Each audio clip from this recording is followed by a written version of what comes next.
지는 것 보라.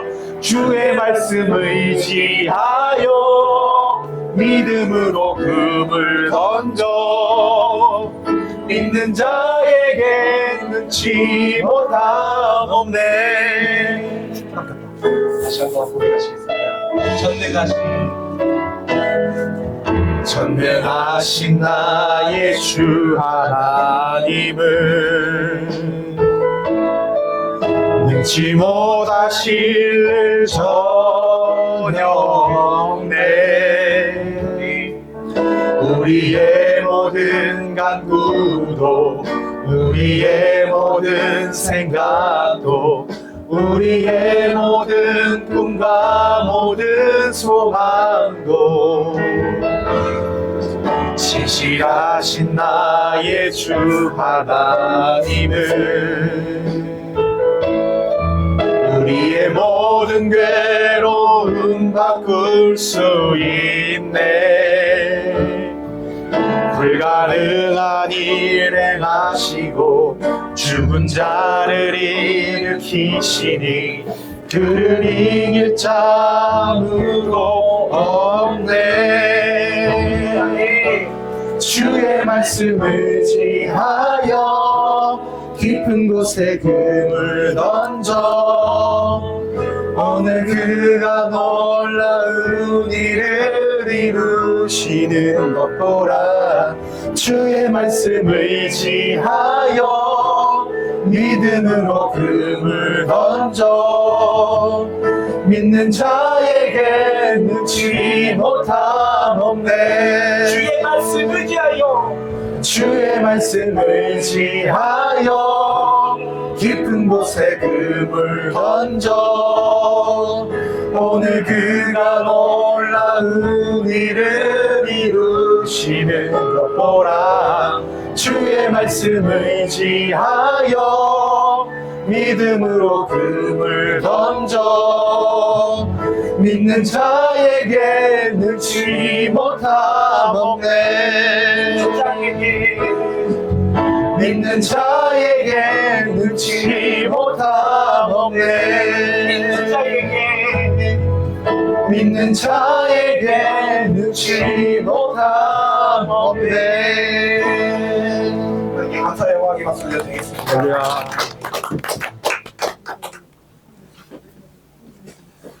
네, 지금부터 12월 셋째 주 주일 예배를 하나님 앞에 신령과 진정으로 드리겠습니다. 먼저 사도신경으로 신앙 고백하겠습니다. 전능하사 천지를 만드신 하나님 아버지를 내가 믿사오며 그 외아들 우리 주 예수 그리스도를 믿사오니 이는 성령으로 잉태하사 동정녀 마리아에게 나시고 본디오 빌라도에게 고난을 받으사 십자가에 못 박혀 죽으시고 장사한 지 사흘 만에 죽은 자 가운데서 다시 살아나시며 하늘에 오르사 전능하신 하나님 우편에 앉아 계시다가 저희로서 산자와 죽은 자를 심판하러 오시리라. 성령을 믿사오며 거룩한 공예와 성도와 서로 교통하는 것과 죄를 사하여 주시는 것과 몸이 다시 사는 것과 영원히 사는 것을 믿사옵나이다. 아멘. 네, 이제 찬송가 104장으로 함께 찬양 드리시겠습니다.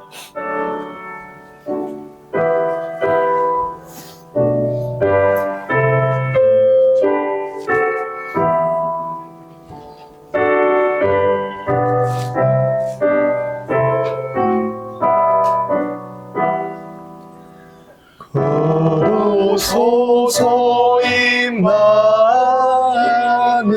임마누엘 구하소서 이스라엘 그거로 생활 고달파 메시아 기다립니다.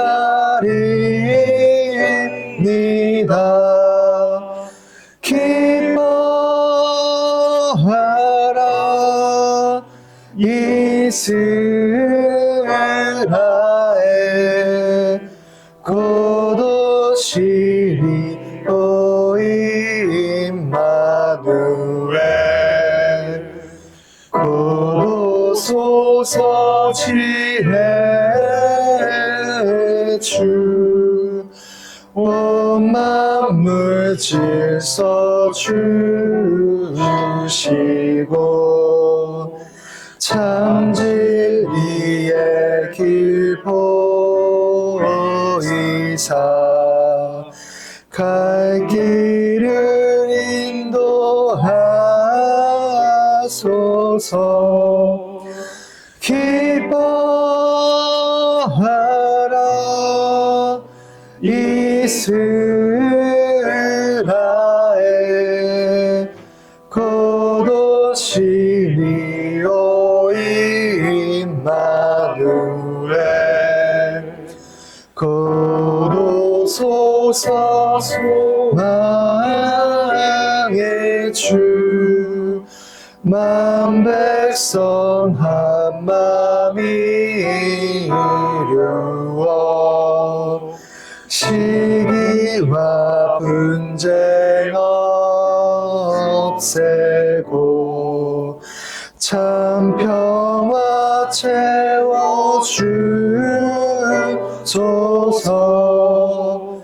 기뻐하라 이스라엘 곧오시리 오 임마누엘.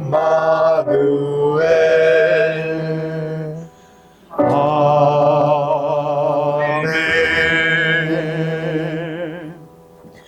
네, 모든 성도님을 대표하여서 하나님 앞에 기도드리겠습니다. 은혜와 사랑이 충만하신 살아계신 하나님 아버지, 오늘 거룩한 셋째 주일 예배로 불러주심에 감사드립니다. 아멘. 잠들었던 영혼을 깨우시옵고 성령의 숨결로 저희를 새롭게 하여 주시옵소서. 아멘. 예수님, 곧 2025년이 지나고 2026년을 맞이하게 됩니다.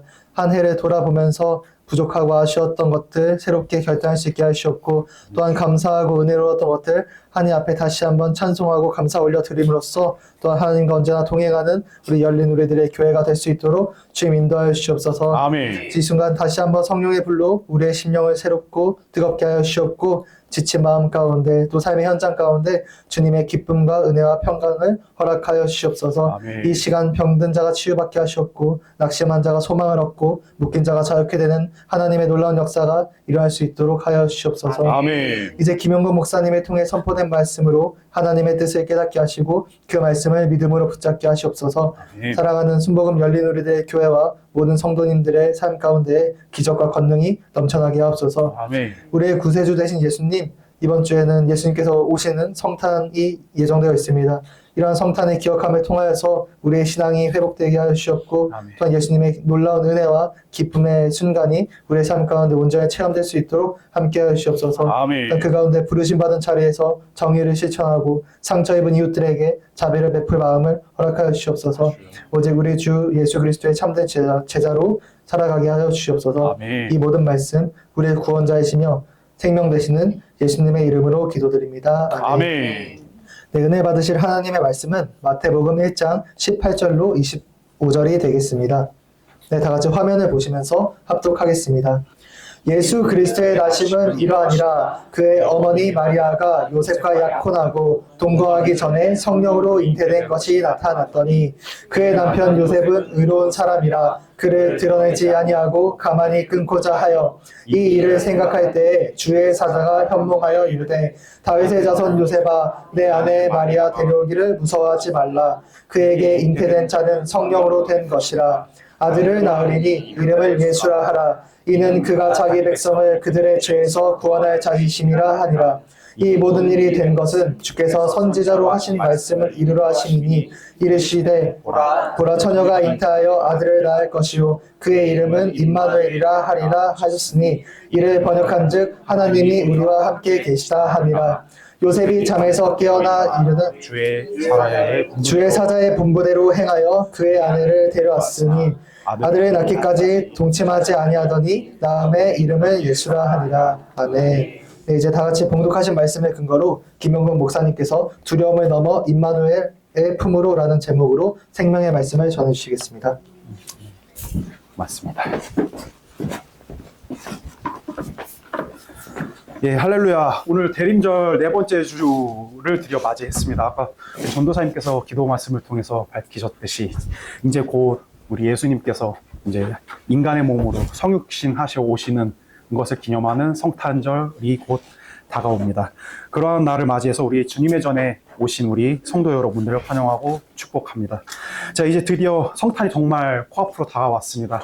자, 오늘 이어서 우리가 직접 이렇게 쇼를 키는 의식을 참 가지면 좋겠지만 그러지 못해서 오늘도 역시나 이렇게 화면으로 준비해 보았습니다. 제가 지난번에도 말씀드렸다시피 촛불이 진한 색깔로서부터 점점점 옅어지면서 마지막에는 흰 색깔 촛불로 마무리된다고 했습니다. 촛불 하나가 대림절 1주차, 2주차, 3주차, 4주차를 의미한다고도 말씀을 드렸고요. 자, 오늘은 대림절 4주차라고 말씀드렸습니다. 그래서 대림절 4주차 때는 흰색 촛불을 켭니다. 그래도 저희 성전에는 다행히 흰색 촛불이 있습니다. 그래서 이렇게 정말 이 흰색 촛불의 의미를 정말 제대로 정말 느낄 수 있는 대림절 4주차가 된 것 같습니다. 자, 그래서 이 흰색 촛불의 의미는요, 만남과 화해를 의미하고 있습니다. 자, 여기서 만남과 화해는 과연 어떤 것이겠습니까? 당연하게도 이제 곧 아기 예수님의 모습으로 오실 우리 하나님의 오심을 기대하는 마음으로, 그러한 만남을 기대하는 마음으로 이 대림절 4주차를 맞이하고, 또 우리 예수 그리스도께서 이 세상에 강림하신 이유가 무엇이었겠습니까? 바로 우리의 죄를 사해 주시기 위해서였죠. 그 죄를 사해 주신다는 의미는 무엇이겠습니까? 바로 죄로 인해서 우리가 하나님과 멀어질 수밖에 없었던 그런 위치에 있어서 정말 좋지 않았던 그 관계를 예수님이 태어나시고 또 예수님에게 이미 예정되어 있었던 그 십자가 사건을 통해서 모든 것을 속죄하고자 하셨던 그러한 마음에 대한 화해.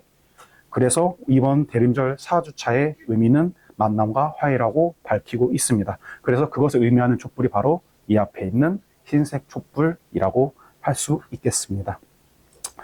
정말 죄가 없으신 분이셨습니다. 분명하게도 예수님께서는요. 근데 죄를 많은 우리 인류와 모든 피조물들의 만남과 화해 그리고 회복 그리고 사랑을 위해서 오셨습니다. 그래서 대림절 기간 동안에 성탄을 맞이한 우리 마음속에는요, 그러한 하나님의 사랑의 결정체인 예수님의 탄생을 정말 설레이는 마음으로 기다려야 되는 의무가 반드시 있을 것이라고 생각합니다. 그리고 그것을 통해서 이 기쁜 소식을 만방에 전하실 수 있는 그러한 선교자로서의 그런 사명을 정말 온전하게 감당하실 수 있는 성도로서의 삶을 살아가시길 주의 이름으로 간절히 소원합니다. 예, 사랑하는 성도 여러분, 여러분에게 있어서 과연 성탄은 어떤 의미를 갖고 계신지 한번 여쭤보고 싶습니다. 자, 거리에 화려한 조명이 있습니다. 또 요즘은 잘 들리진 않는데 그냥 이제 가게에 들어가면은 정말 많은 캐럴들이 들립니다. 아, 이 분위기만 느끼면 아, 정말 이제 곧 성탄절이구나. 아, 또 오늘 이 성탄절을 맞이해서 가족들이랑 또 예배 끝나고 뭘 할지 또 고민하시는 분들도 굉장히 많으실 거라 생각합니다. 여러 가지 생각이 아마 있으실 겁니다. 근데 그러한 정말 설레이는 감정 속에서도 사실 굉장히 이제 걱정이 많으신 분들, 근심이 많으신 분들도 분명히 있으실 거라 생각합니다. 그 안에는 모든 것이 있겠죠. 뭐 내가 갖고 있는 질병에 대한 두려움, 또 이제 막상 내가 이제 이 미래에 나가야 될 이제 미래에 대한 두려움도 있을 수도 있겠고요. 혹은 내가 이 살아오면서 받아왔던 사람들에 대한 상처로 인한 그런 차가운 마음도 아마 분명히 있으실 거라 생각합니다. 그런데요, 오늘의 본문에서는요, 그 성탄의 기쁨 이전에 두려움과 고민이 먼저 선행됐던 사람들이 있었다라는 거죠. 그래서 그 두려움의 주인공이 누구였겠습니까? 바로 오늘 본문에서도 보셨듯이 요셉이었습니다. 네. 예수님의 육신의 아버지라고 표현을 다들 합니다. 예. 근데 요셉은요, 가장 기뻐해야 될 순간입니다. 아, 드디어 이제 내가 아들이 생겼다라고 했는데, 근데 사실 이들이 이 말씀 속의 배경 속에서 그냥 결혼한 상태가 아니었습니다. 약혼만 한 상태고 이제 나중에 결혼할 예정이었는데, 결혼을 하기 전에 덜컥 마리아가 임신을 해버린 거죠. 얼마나 솔직히 갑자기 내가 결혼할 사람인데 나 아무런 그런 게 없었는데 갑자기 덜컥 임신했다 그러면 무슨 생각부터 들겠습니까? 뭐지? 라는 것보다 더 큰 생각이 들겠죠. 사실 그런 게 사실 인간의 생각이고 요셉도 또한 똑같은 생각이었을 겁니다. 그렇게 기뻐해야 될 순간에요, 요셉은요, 가장 큰 두려움을 마주해야 했습니다. 이런 와중에 하나님께서는 그 두려움의 한복판에 있었던 요셉에게 이렇게 말씀하셨습니다. 요셉아, 두려워하지 말아라. 그리고 임마누엘인 내가 너와 함께 할 것이다 라고 오늘의 말씀 속에서 말씀을 하셨습니다. 자, 그래서 오늘 성도 여러분께 한번 이렇게 설교를 시작하기 전에 이렇게 말씀드리고 싶습니다. 오늘의 예배를 통해서 두려움을 믿음으로, 또 외로움이 있으시다면 임마누엘의 감격으로 변화시키는 기적의 시간이 되실 수 있기를 주의 이름으로 간절히 소원합니다. 자, 그래서 첫 번째, 나의 계획이 무너질 때 하나님의 계획이 시작되는 자리입니다. 자, 먼저 오늘의 본문 18절을 다시 한번 읽어보겠습니다. 시작! 예수 그리스도의 나심은 이러하시니라. 그의 어머니 마리아가 요셉과 약혼하고 동거하기 전에 성령으로 잉태된 것이 나타났더니 우리 인생에는 예기치 못한 위기를 만날 때가 있습니다. 이러하듯이. 조금 전에 함께 읽은 18절 말씀을 보면요. 요셉과 마리아는 약혼한 시기라고 제가 말씀을 드렸습니다. 유대 감습에서요. 약혼은 결혼과 다름없는 행위였습니다. 그냥 막 그저 쉽게 깨지는 그러한 일종의 의식이 아니었다라는 거죠. 굉장히 큰 법적 효력이 그때 당시에 유대 사회에도 약혼에도 있었다라는 것입니다. 자, 근데 요셉은 마리아와 함께 꿀의 행복을 정말 상상하면서 나아가야 될 시기였는데 그 시기에 천청방역 같은 소식이 들렸다라는 겁니다. 나랑 곧 결혼할 마리아가 임신을 했대. 아닌데 아무 일도 없었는데 이렇게 생각을 하면서 굉장히 놀랬을 것입니다. 이때 요셉 심정이 어떻겠습니까? 정말 그 마리아한테 배신감도 느꼈을 거고요. 굉장히 큰 분노도 있었을 거고, 특히나 외부에서 어떻게 봤겠습니까? 이 커플들을. 그런 외부에서의 시선들에 대한 두려움. 이것들이 아마 요셉을 굉장히 많이 사로잡았을 것입니다. 하지만요, 오늘 성경에서는 그를 의로운 사람이라 밝히고 있습니다. 오늘 한번 19절 말씀 다시 같이 한번 합독해 보시겠습니다. 시작. 그의 남편 요셉은 의로운 사람이라 그를 드러내지 아니하고 가만히 끊고자 하여 라고 밝히고 있습니다. 예, 그렇습니다. 만약 요셉이 조금이라도 앙심을 만약 품고 있었다. 그럼 마리아에게 있어서 정말 나쁜 마음을 품었다면 그때 당시에 율법상으로는 마리아는 돌로 맞아 죽어도 정말 할 말이 없는 그런 입장이 있었다라는 거죠. 근데 요셉은 침묵했습니다. 그렇게 행동하지 않았다라는 거죠. 그래서 오늘의 본문에서 나올 수 있듯이 정말 조용히 그냥 파혼하고, 그냥 사랑해서가 아니고 그냥 조용히 원래 파혼을 하고 모든 짐을 그냥 혼자서 짊어지고 그냥 조용히 떠나려고 아마 했을 것이다 라는 내용이 제가 본 주석에 있었던 것 같습니다. 이것이 바로 우리가 바로 겪을 수 있는 인간의 밤과 같다. 사실 이것이 지극히 인간적인 아마 시선일 거고 마음이었을 것이라 지레 짐작은 하고 있습니다. 아마 요셉은 그렇게 생각했을 겁니다. 여태까지 몫으로서 나는 성실하게 살았고요. 정말 최대한 우리 하나님의 율법 따르면서 의롭게 살려고 노력했는데 왜 나한테 주어지는 건 왜 이런 상황입니까? 라고 분명히 생각을 했을 것입니다. 하지만 이러하듯 요셉에게 찾아온 이런 상황처럼 우리의 삶에도 이해할 수 없는 고난은 언젠가 한 번쯤은 찾아옵니다. 그리고 그 가운데서 우리가 계획했던 것들도 틀어지고요. 건강의 적신호도 찾아오고요. 믿었던 사람에게 실망도 하고 배신도 당합니다. 하나님 왜 이러십니까? 라는 질문이 계속 나오게 되는 순간이 찾아오게 된다는 거죠. 하지만요, 성도 여러분, 한번 기억해 주셨으면 좋겠습니다. 그러한 나의 계획이 무너진 자리가 바로 하나님의 계획이 시작되는 자리라는 것이 말입니다. 요셉은 이것이 정말 큰 비극인 줄 알고 살아갔었지만, 하지만 하나님께서는요, 이것을 단지 그냥 요셉의 비극에서 끝내는 게 아니라 그 자리를 인류 구원을 위한 가장 위대한 서막으로 이용을 하셨다라는 사실입니다. 자, 오늘의 말씀 중에 이사야 55장 8절 말씀 같이 한번 읽어보겠습니다. 시작. 이는 내 생각이 너희의 생각과 다르며 내 길은 너희의 길과 다름이니라. 야훼의 말씀이니라. 아멘. 예, 오늘 이해할 수 없는 고난 속에 있으신 분이 혹시 계십니까? 혹은 그동안 이해할 수 없는 고난이 내 삶에 있었다라고 생각하신 분들이 계십니까? 하지만 그 상황 속에서 결코 오해하지 않으셨으면 좋겠습니다. 하나님께서는요, 결코 실수하시는 분이 아닙니다. 굉장히 완벽하신 분입니다. 그 계획은 우리가 어떻게 지레짐작할 수도 없을 만큼 완벽하십니다. 하지만요, 그 순간에 우리 성도 여러분께서는 오로지 더 크고 놀라운 일을 준비하고 계시는 하나님을 통해서 자신이 겪고 있는 고난을 해석하실 수 있어야 됩니다. 그것이 바로 우리가 성도된 자로서 그러한 고난을 마주하는 사람의 태도라고 할 수 있겠습니다. 그러한 태도를 가지면서 살아가실 수 있는 우리 성도 여러분들이 계실 수 있기를 주님의 이름으로 소원합니다. 자, 이어서 두 번째. 자, 두려움을 내어 쫓는 사랑의 음성입니다. 자, 둘째로 하나님은 두려워하는 자에게 찾아오셔서 두려워하지 말라라고 했습니다. 정말 상황이 미쳐 돌아가고 있는데 요셉의 입장에서는요. 그 순간에서 두려워하지 말라라고 했습니다. 아, 하나님 말이 됩니까? 나 진짜 어떻게 해야 될지 모르겠어요, 정말. 이라고 생각했던 게 요셉의 마음이었을 겁니다. 이렇게 요셉이 이 일을 생각하면서 정말 미친 듯이 괴로워하고 있었을 때 주의 사자가 요셉의 꿈에 나타납니다. 그리고 그래서 오늘의 본문 20절에서 이렇게 말을 하고 있습니다. 다 같이 한번 읽어보겠습니다. 시작. 이 일을 생각할 때에 주의 사자가 현몽하여 이르되 다윗의 자손 요셉아 내 아내 마리아가 데려오기를 무서워하지 말라. 그에게 잉태된 자는 성령으로 된 것이라. 아멘. 자, 여기서 핵심은 무서워하지 말라 라는 주의 사자의 말입니다. 두려움은요, 사탄이 주는 강력한 무기가 될 수도 있고요.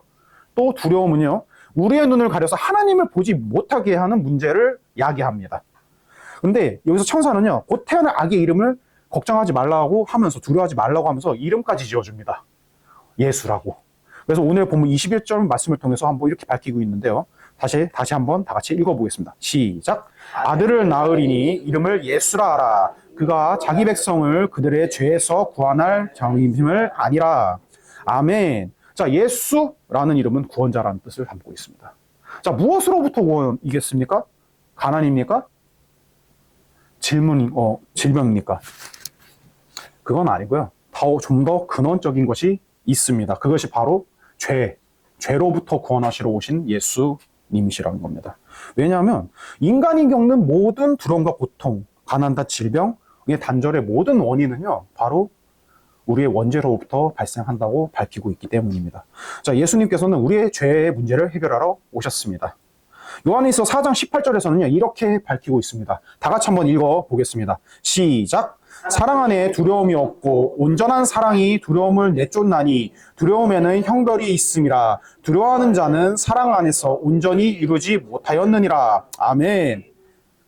사랑하는 성도 여러분, 여전히 두려움 속에 계신 분이 계십니까? 그렇다면 주님께서 이 십자가를 통해서 확증하신 그 사랑을 통해서 마음속에 그 두려움을 몰아내실 수 있기를 주의 이름으로 소원합니다. 미래가 두려우십니까? 혹은 자녀의 문제가 두려우십니까? 혹은 경제적인 위기가 무서우십니까? 그럴 때 우리 구원자 되시는 예수 그리스도를 부르십시오. 그의 이름 앞에서, 그의 이름이 지니고 있는 모든 권세 앞에 두려움은 떠나가게 될 줄을 믿으시기를 주의 이름으로 간절히 소원합니다. 자, 그래서 마지막 세 번째, 임마누엘, 결코 우리를 떠나지 않으시는 하나님입니다. 자, 셋째로 성탄의 가장 큰 축복은 바로 말씀 속에서도 나왔듯이 임마누엘의 약속입니다. 하나님께서 우리와 함께 하신다라는 뜻이죠.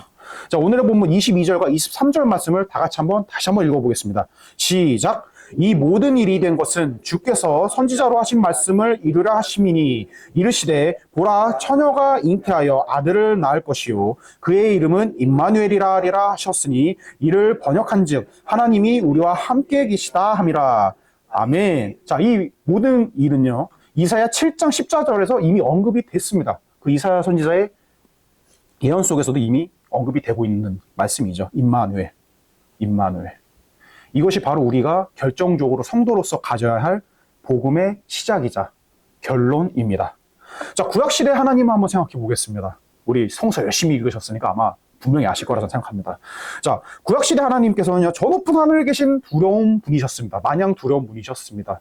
경외라는 표현을 쓰는데 그만큼 함부로 하실 수 없는 분, 심지어 이름도 감히 부를 수 없었습니다. 그래서 그 원어 표현을 보면은 그 모음이 표기가 안 돼 있어요. 모음이 표기가 안 돼 있으면 이렇게 발음을 할 수가 없거든요.